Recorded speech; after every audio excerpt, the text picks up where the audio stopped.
Alhamdulillah nahmaduhu wa nasta'inuhu wa nastaghfiruh wa na'udzu billahi min syururi anfusina wa min sayyiati a'malina may yahdihillahu fala mudhillalah wa may yudlil fala hadiyalah.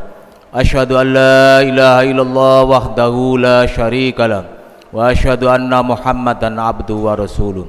Allahumma shalli ala sayyidina Muhammadin al-Fatih lima ulika wal khatimi lima sabaq nasiril haqqi bil haqq wal hadi ila siratikal mustaqim wa ala alihi haqqa qadrihi wa miqdarihil azim.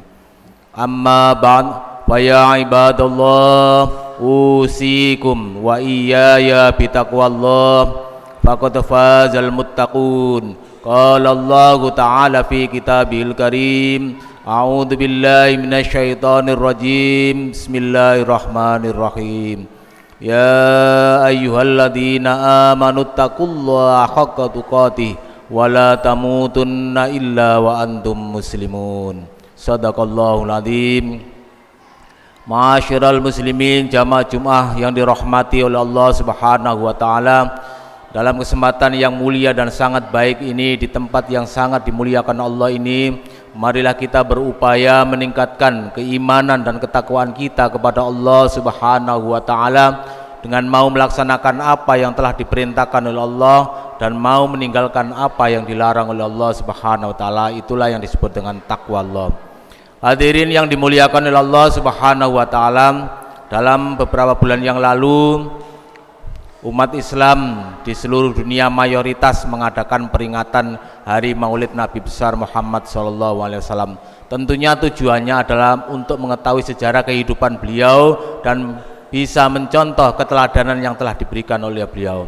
Oleh karena itu, marilah kita dalam segala aspek kehidupan berusaha untuk mencontoh beliau. Termasuk pada kesempatan hari ini kami ingin menyajikan bagaimana kita harus mencontoh sikap kepemimpinan beliau sebagai seorang pemimpin umat maupun pemimpin dunia.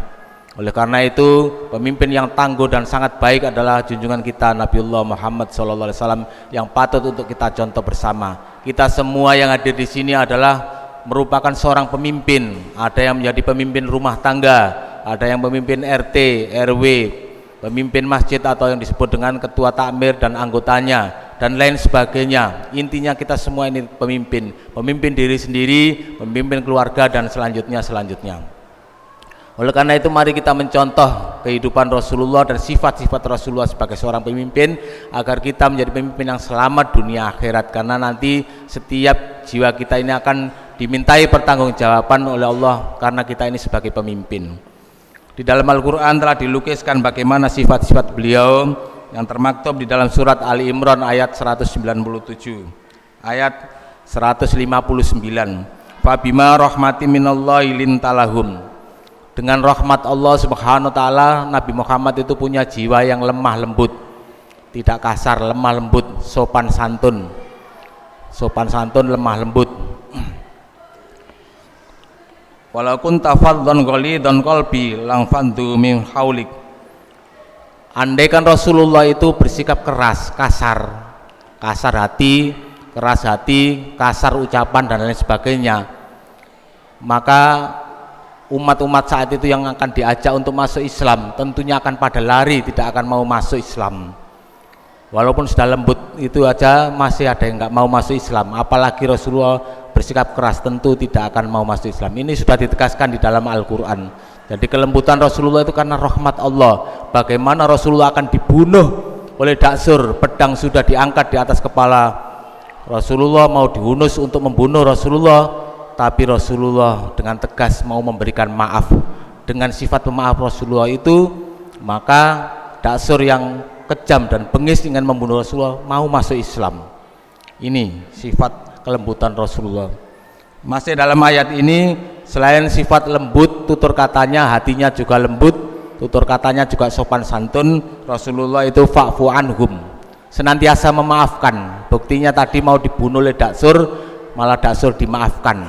Kalau kita baru dihina sedikit saja sudah mencak-mencak, marahnya luar biasa. Nah, ini kita mencontoh Rasulullah. Rasulullah itu pemaaf. Dengan sifat pemaaf ini banyak yang mau masuk Islam. Ketika beliau hijrah ke Taif, tidak disambut dengan ramah tamah oleh penduduk Taif, malah Rasulullah ini disambut dengan sambitan batu, dilempari batu sehingga Rasulullah banyak luka-luka, bahkan giginya ada yang patah.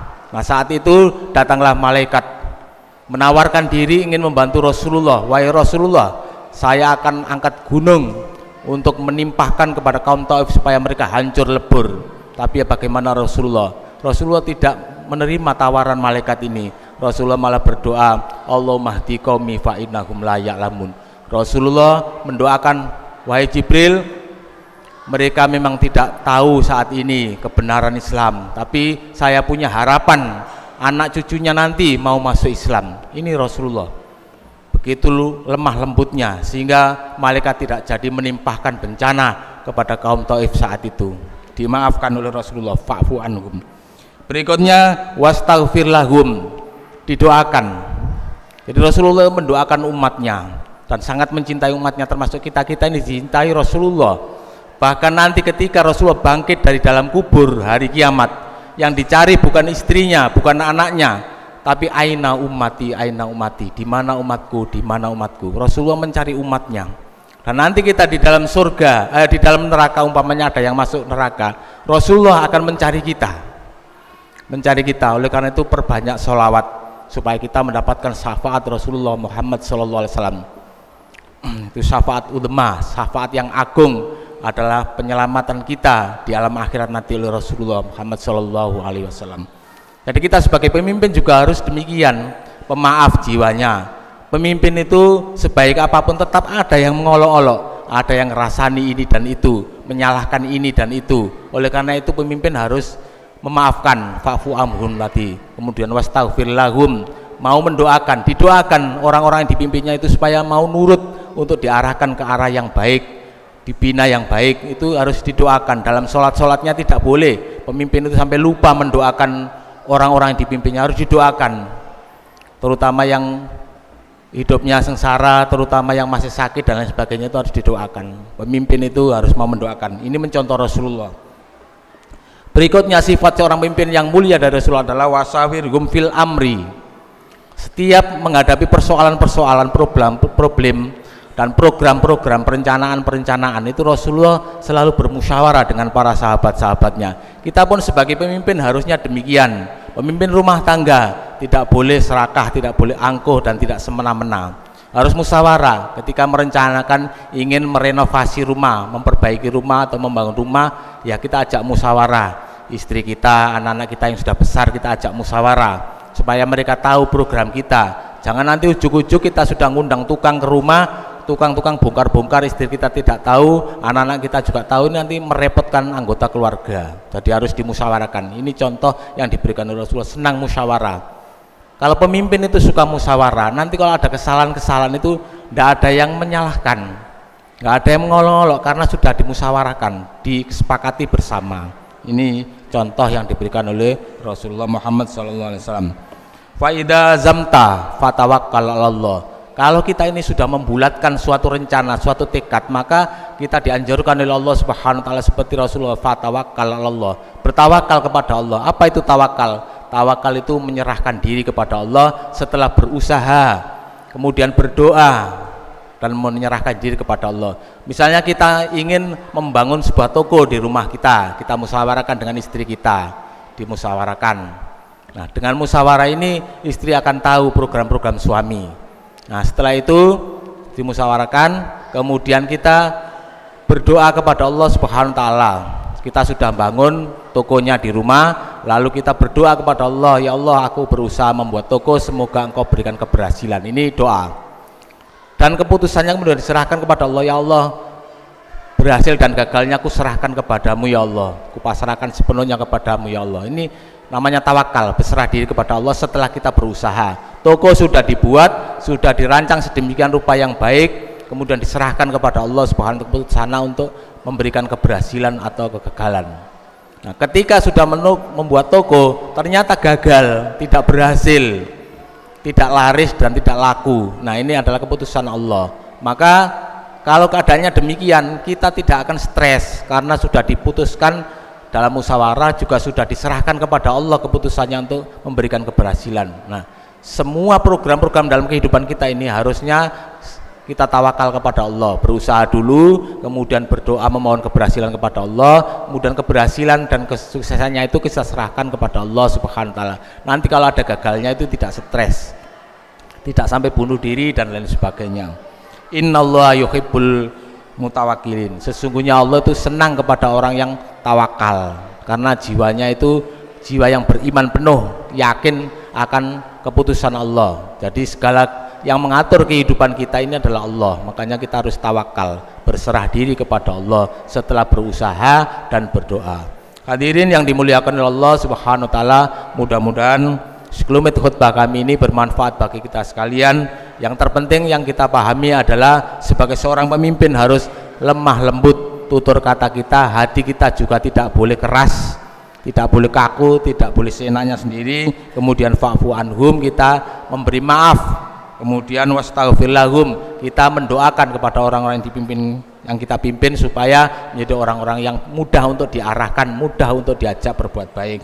Kemudian wasyawirhum fil amri, yang terpenting lagi yang terakhir tadi adalah wasyawirhum fil amri. Setiap menghadapi persoalan, setiap akan mengadakan program dan lain sebagainya harus dijalankan dengan cara diawali dengan musyawarah. Itu yang akan membuat akibat yang baik di kemudian hari. A'udzu billahi minasyaitonir rajim. Bismillahirrahmanirrahim. Wal asri innal insana lafi khusrin illal ladzina amanu wa amilus solihati wa tawassaw bil haqqi wa tawassaw bis sabr. Barakallahu li wa lakum fil Qur'anil azim wa nafa'ani wa iyyakum bil ayati wa dzikril hakim wa taqabbal minni wa minkum tilawatahu innahu was-samiul alim wa qur rabbighfir warham wa anta khairur rahimin.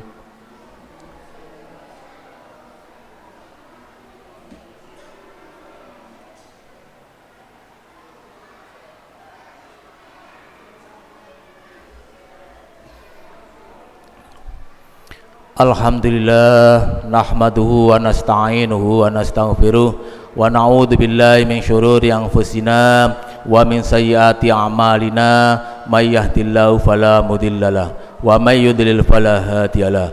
Asyhadu an la ilaha illallah wahdahu la syarikalah wa asyhadu anna Muhammadan abduhu wa rasuluh. Allahumma shalli ala sayyidina Muhammadinil fatih lima ulika wal khatimi lima sabaq nasiril haqqi bil haqq wal hadi ila siratikal mustaqim wa ala ali haqqa qadri wa miqdaril azim. Amma ba'd, wa ya ibadallah usikum wa iyaya bitaqwallah faqad fazal muttaqun. Qala Allah ta'ala fi kitabil karim, a'udzu billahi minasyaitonir rajim. Bismillahirrahmanirrahim. Ya ayyuhalladzina amanu taqullaha haqqa tuqatih wa la tamutunna illa wa antum muslimun. Allahumma shalli ala sayyidina Muhammad wa ala ali sayyidina Muhammad. Allahumma fir lil muslimina wal muslimat wal mu'minina wal mu'minat innaka samiun qaribun mujibud da'wat. Allahumma dfa annal ghala wal bala wal fahsya wal munkar wasuyuf wal mihan ma dhahara minha ma batan min baladina hadha khassah wa min buldanil muslimina ammah innaka ala kulli syai'in qadir. Rabbana atina fid dunya hasanah wa fil akhirati hasanah wa qina adzabannar. Ibadallah, innallaha ya'muru bil adli wal ihsan wa ita'i dzil qurba wa yanha 'anil fahsya wal munkar wal baghi ya'idukum la'allakum tadhakkarun. Fadhkurullahal azima yadhkurkum washkuruhu 'ala ni'amihi yazidukum was'aluhu min fadli yu'tikum wa la dzikrullahi akbar.